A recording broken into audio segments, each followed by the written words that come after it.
over 12 and 5 feet tall. My favorite food is steak. My favorite color is blue. My best friend is Aaron Larson. And my newest friend is Gabe. Essas foram as últimas imagens conhecidas de Jacob Wetterling. Em um vídeo gravado 10 dias antes de seu desaparecimento, o garoto de 11 anos aparece sorrindo, com uma energia contagiante, como qualquer criança de sua idade. Para quem assistia, era apenas mais um momento da vida, onde um garoto comum crescia em uma pequena cidade. Mas, para aqueles que viriam a conhecer sua história, essas imagens carregam um peso trágico. Apenas uma lembrança, antes daquele acontecimento, que mudaria a vida de todos.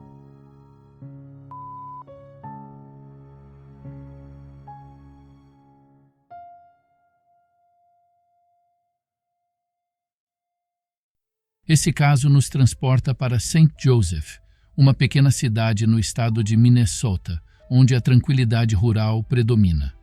Com cerca de 4.000 habitantes na época, St. Joseph era o tipo de lugar onde todos se conheciam e o ritmo de vida era lento. A paisagem era formada por vastos campos, estradas simples e fazendas que pintavam o cenário de uma comunidade onde os moradores se sentiam seguros e protegidos da violência das grandes cidades. As casas eram espaçadas e o som das crianças brincando pelas ruas era algo comum, quase esperado, especialmente durante as tardes de outono, quando o frio começava a se aproximar e as folhas das árvores se tingiam de amarelo e laranja. St. Joseph parecia um refúgio para aqueles que buscavam paz. Contudo, essa atmosfera de calma seria severamente abalada, e o desaparecimento de Jacob Wetterling em uma noite comum de outubro seria o estopim de uma ferida profunda, que atingiria não apenas a cidade, mas todo o estado de Minnesota, quebrando para sempre a ilusão de segurança. Jacob Wetterling. O pequeno garoto era o segundo mais velho de 4 irmãos, vivendo com seus pais, Patty e Jerry. Seus irmãos eram Amy, a mais velha, Trevor, o irmão mais novo, e Carmen, a caçula da família. Juntos formavam um grupo próximo e amoroso, onde cada um tinha seu papel especial. Jacob, com seu espírito alegre e protetor, sempre cuidava dos mais novos e servia de exemplo para eles. Ele era o irmão curioso, que adorava explorar o mundo e descobrir novas formas de brincar, mas sempre com aquele sorriso que cativava a todos. Os Wetterlings eram conhecidos na comunidade por seu envolvimento local. Além das atividades cotidianas, como assistir aos jogos do Minnesota Vikings e desfrutar de passeios em família nos lagos da região, eles participavam de eventos na escola e na igreja. Para a família, a vida era previsível e cheia de momentos de alegria simples. Eles criavam um ambiente em que as crianças podiam crescer sem medo. Mas em outubro de 1989, tudo mudaria. Naquela noite de 22 de outubro de 1989, Jacob, seu irmão Trevor e o amigo Aaron estavam em casa, quando decidiram ligar para seus pais, Patty e Jerry, que estavam em uma festa a cerca de 25 minutos de distância. A ligação tinha um pedido simples: permissão para pedalar até a loja de conveniência local, alugar um filme e comprar alguns doces. Era algo que já tinham feito antes, um reflexo da liberdade que as crianças desfrutavam em St. Joseph. Trevor calls, asks Patty if he and Jacob and Aaron could ride their bikes down to the local convenience store and rent a movie. There's nothing between us and the store. It's farm field mostly and a few houses. But it was starting to get dark and I said, no, find something to do. We've got plenty to do. Depois de alguma insistência, Os pais, confiando nos meninos, concordaram, sob a condição de que levassem lanternas e voltassem logo para casa. Nada indicava que aquela era a última vez que Jacob seria visto. Logo, os meninos estavam pedalando pelas estradas tranquilas da cidade. As luzes das bicicletas cortavam a escuridão crescente, e o silêncio da noite só era interrompido pelo som das rodas no asfalto e a conversa descontraída entre eles. Era um trajeto curto, um caminho que conheciam bem. Na loja, tudo correu como esperado. Eles alugaram um filme e compraram doces, prontos para voltar para casa e aproveitar o restante da noite. As ruas estavam quietas, como de costume em uma cidade pequena. A confiança de estarem em um lugar seguro os fazia relaxar. Sendo assim, eles não notaram, mas tinha algo ruim, prestes a acontecer. Subitamente, um barulho vindo do mato à beira da estrada chamou a atenção dos meninos. No início, eles pensaram que poderia ser o vento ou algum animal, algo típico da área. Mas o que se seguiu foi inesperado. Um homem mascarado emergiu das sombras, segurando uma arma. As risadas e brincadeiras cessaram instantaneamente. O homem, sem dizer muito, ordenou que descessem das bicicletas e fossem para o acostamento. Assustados, os meninos obedeceram. Ele os instruiu a deitar no chão, desligar as lanternas e não se mover. Jacob, Trevor e Aaron estavam paralisados pelo medo, tentando entender o que estava acontecendo. Mas era como se o tempo tivesse parado. O silêncio da noite foi substituído pelo som da respiração acelerada.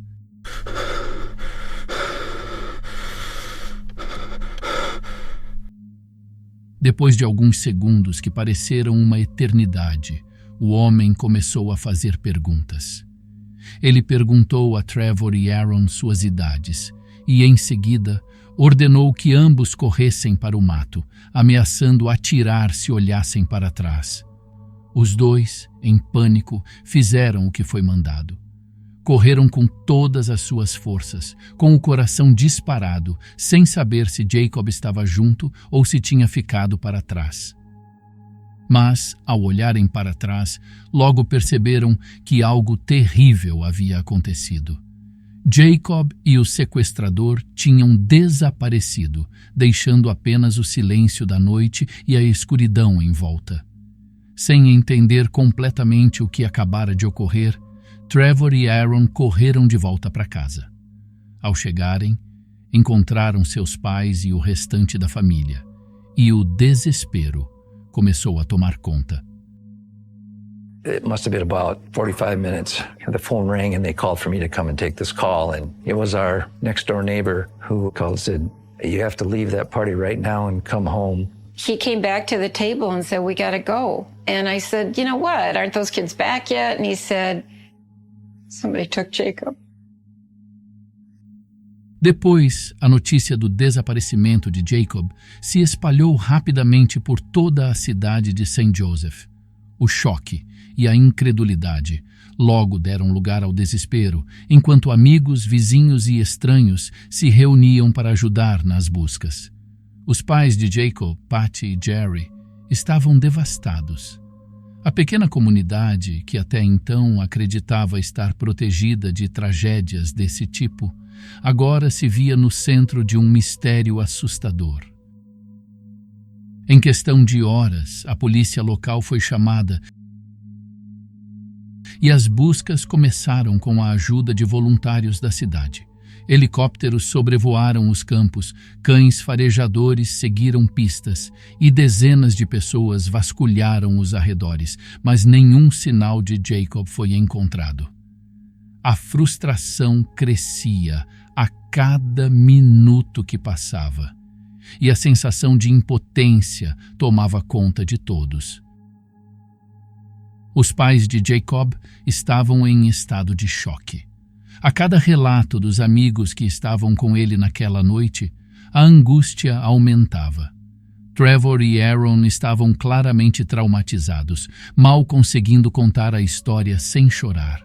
Para os Wetterling, o tempo parecia se arrastar, e as horas viraram dias, sem qualquer pista concreta sobre o paradeiro de seu filho. Portanto, o desaparecimento de Jacob logo ganhou destaque na mídia nacional. Repórteres chegaram à cidade e a imagem do menino sorridente logo foi estampada em jornais, noticiários e cartazes espalhados por todo o país. A investigação policial foi intensificada, com a ajuda do FBI e de agências de investigação locais e estaduais. Mas, à medida que os dias passavam, não havia sinal de Jacob. Nenhuma pista concreta, nenhum rastro. A busca por respostas se tornava cada vez mais desesperadora. Patty e Jerry Wetterling participaram ativamente das buscas, recusando-se a desistir. Eles apareciam em entrevistas emocionantes, suplicando por qualquer informação que pudesse ajudar a trazer seu filho de volta para casa.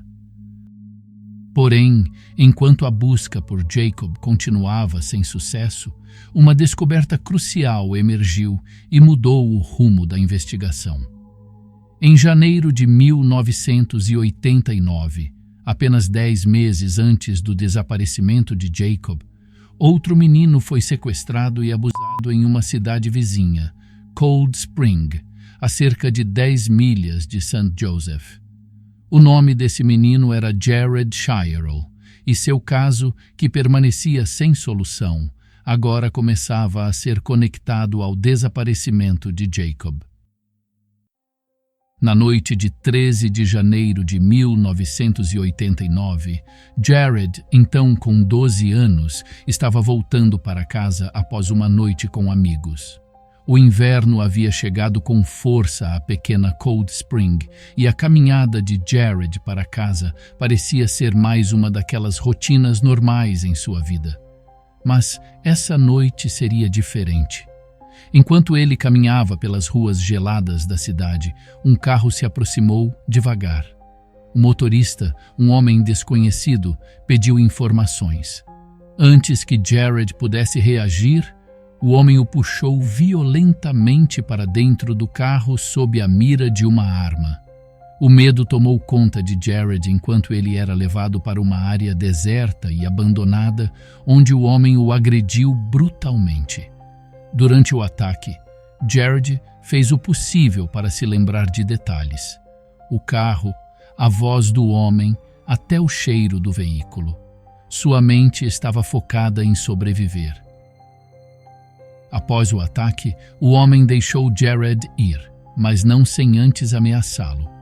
Se ele contasse a alguém o que havia acontecido, o sequestrador o encontraria e o mataria. Abalado, Jared conseguiu voltar para casa, onde revelou à sua família e à polícia o que havia ocorrido. No entanto, apesar das tentativas de encontrar o agressor, o caso de Jared permaneceu sem solução. Conforme a investigação avançava, as similaridades entre os casos de Jacob Wetterling e Jared Shirel tornaram-se cada vez mais claras, e isso reforçou a teoria de que o mesmo homem estava por trás dos dois crimes. Ambos os meninos foram sequestrados em áreas rurais tranquilas, sob a mira de uma arma, e as descrições fornecidas por Jared e pelas testemunhas do caso de Jacob eram assustadoramente semelhantes. O sequestrador agia de maneira controlada e calculada, sempre evitando deixar rastros. A descrição de Jared sobre o sequestrador, um homem com uma voz rouca e ameaçadora, vestindo roupas de camuflagem e com um comportamento intimidante, começou a se encaixar com o perfil que os investigadores estavam criando. Esse homem parecia conhecer bem as cidades pequenas de Minnesota e sabia como se misturar ao ambiente sem levantar suspeitas. Ele se movia com precisão, escolhendo alvos específicos e utilizando métodos que dificultavam sua captura. Outro detalhe perturbador que emergiu foi a proximidade entre os dois crimes. Cold Spring, onde Jared foi sequestrado, estava a apenas 10 milhas de St. Joseph, onde Jacob desapareceu. Esse raio de atuação reforçou o medo de que o sequestrador estava agindo nas redondezas por algum tempo, talvez até com outros casos não registrados. As autoridades começaram a revisar outros desaparecimentos e agressões que poderiam estar ligados ao mesmo agressor. A conexão entre os casos de Jared e Jacob reacendeu as esperanças dos investigadores. Agora, eles tinham um ponto de partida, uma direção para seguir. As buscas pelo sequestrador se intensificaram e novas pistas começaram a surgir. No entanto, apesar das similaridades e da crescente pressão para encontrar o culpado, ainda faltava a peça final que pudesse identificar o homem por trás dos ataques. A conexão entre os dois casos também trouxe novas angústias para as famílias. A cada dia que passava, a incerteza sobre o destino de Jacob e a impotência diante da ausência de respostas tornava-se cada vez mais dolorosa. Jared, por sua vez, lutava com o trauma de seu próprio ataque e a possibilidade de que o homem que o feriu ainda estivesse à solta, pronto para atacar novamente. Com o passar dos anos, a busca por Jacob Wetterling continuou a atormentar sua família e a pequena comunidade de St. Joseph. O caso esfriou, e apesar dos esforços contínuos da polícia e da família, parecia que as respostas estavam cada vez mais distantes. Cada nova pista que surgia trazia consigo uma mistura de esperança e medo, mas inevitavelmente terminava em frustração. Para Patty e Jerry Wetterling, desistir nunca foi uma opção. Eles continuaram a lutar para manter o nome de Jacob vivo, aparecendo na mídia, organizando eventos de conscientização e pressionando as autoridades a não abandonar o caso. A cada aniversário de seu desaparecimento, a comunidade se reunia para relembrar Jacob, acendendo velas e fazendo orações. Mas o silêncio sobre seu paradeiro permanecia. Esse silêncio era insuportável, um vazio que apenas aumentava com o tempo. Depois, Patty e Jerry, determinados a não deixar o desaparecimento de seu filho ser em vão, criaram a Fundação Jacob Wetterling, dedicada a ajudar outras famílias que enfrentavam o mesmo pesadelo. Mas, para os Wetterling, a verdadeira paz ainda estava fora de alcance. As respostas para o desaparecimento de Jacob continuavam a escapar, e a falta de um encerramento só ampliava a dor. O tempo andou lentamente. Mais de 25 anos se passaram desde o desaparecimento de Jacob, quando finalmente uma pista decisiva surgiu. Em 2015, o FBI voltou sua atenção para Danny Heinrich, um homem que já havia sido investigado no início do caso, mas nunca havia sido formalmente acusado. Ele era um dos principais suspeitos, mas na época, a falta de provas concretas impossibilitou qualquer acusação formal. Porém, com o avanço das tecnologias forenses, uma nova análise de DNA foi realizada em evidências coletadas do caso de Jared Shierl. As fibras encontradas no carro de Heinrich correspondiam às fibras da roupa de Jared. Isso permitiu que as autoridades conectassem Heinrich diretamente ao sequestro e abuso de Jared. Além disso, uma busca na casa de Heinrich resultou na descoberta de milhares de imagens de pornografia infantil. Com essas provas, Heinrich foi preso inicialmente sob acusações de posse de pornografia infantil, pois o prazo de prescrição para os crimes cometidos contra Jared já havia expirado.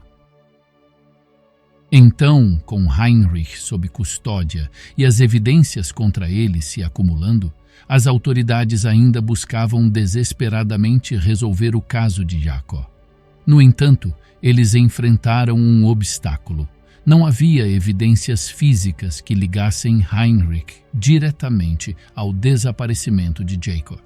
Sabendo disso, os promotores tomaram uma decisão difícil. Eles ofereceram um acordo judicial. Se Heinrich confessasse o que aconteceu com Jaco e levasse as autoridades até o local onde estava enterrado, ele não seria processado pelo assassinato de Jacob, mas seria condenado por outras acusações. O objetivo principal era obter respostas para a família Wetterling e finalmente encerrar o mistério que havia durado décadas. Was it a hard decision? No, not really. For nearly 27 years we've been looking for Jacob. We wanted to know, where's Jacob? Pressionado e sem opções, Heinrich aceitou o acordo. Em setembro de 2016, ele confessou ter sequestrado, abusado e assassinado Jacob Wetterling na noite de 22 de outubro de 1989. Heinrich descreveu em detalhes como havia levado Jacob para uma área isolada, onde, temendo ser descoberto por um carro que passava, atirou em Jacob e enterrou o corpo em uma área remota perto de Paynesville, Minnesota. A confissão de Heinrich trouxe um misto de dor e alívio para a família Wetterling. Após mais de 27 anos de busca incansável, eles finalmente sabiam o que havia acontecido com Jacob. Porém, embora a confissão de Heinrich tenha revelado a verdade sobre o que aconteceu com Jaco, ele não foi formalmente acusado pelo assassinato devido ao acordo judicial. Em vez disso, Heinrich foi condenado a 20 anos de prisão por posse de pornografia infantil. Uma sentença considerada severa, mas que ainda deixava um vazio, pois não houve justiça plena pelo sequestro e assassinato de Jaco. A família Wetterling aceitou o acordo como a única forma de finalmente obter respostas e encontrar o corpo de seu filho. Heinrich, que estará na casa dos 70 anos quando for liberado, permanece uma figura de ódio e desprezo.